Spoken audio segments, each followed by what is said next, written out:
মাঠের মধ্যেই তুমুল উত্তেজনা। তামিম ও সাব্বিরের তাদের ঠেকাতে এগিয়ে আসে ঢাকা ক্যাপিটালের ক্যাপ্টেন।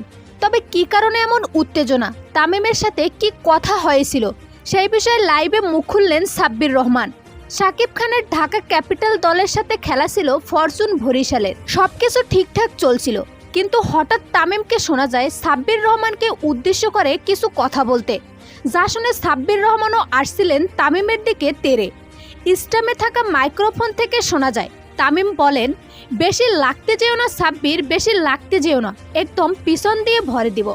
আর তারাই কথা নিয়ে সমালোচনার ঝড় ওঠে নেট দুনিয়ায়। তবে আসল ঘটনা কি, এই বিষয়ে সাব্বির রহমান বলেন, আসলে আমার সাথে তেমন কোনো কথা হয়নি।